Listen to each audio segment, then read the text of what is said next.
ស្រស់ស្រាយទៅពន្លឺប៉ះទឹកដើរលេងជាមួយមិត្តដើរលេងជាមួយមិត្តមិនមានទុកព្រួយខ្យល់បក់ត្រជាក់ខ្យល់បក់ត្រជាក់បក់តាមទឹកលយចិត្តសែនសប្បាយមិនចង់ឲ្យចប់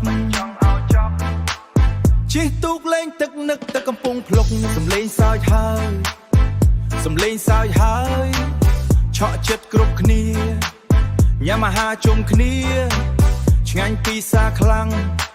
អនុស្សាវរីយ៍នេះមិនអាចភ្លេចបានឡើយមិត្តអើយមិត្តស្និទ្ធ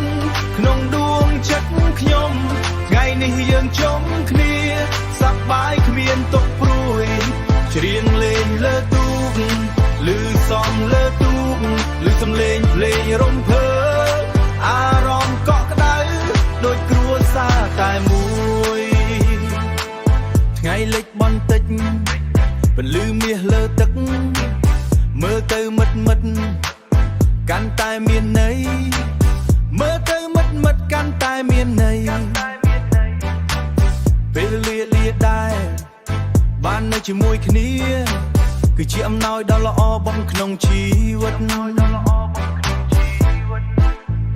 ពេលវេលាដែលយើងបាននៅជាមួយគ្នាគឺជាអំណោយដ៏ល្អបំផុតក្នុងជីវិតបើថ្ងៃណាយើងត្រូវបែកគ្នា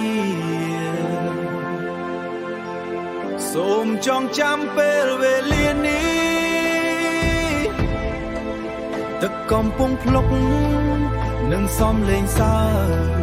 នៅក្នុងបេះដូងមិនរលាយឡើយ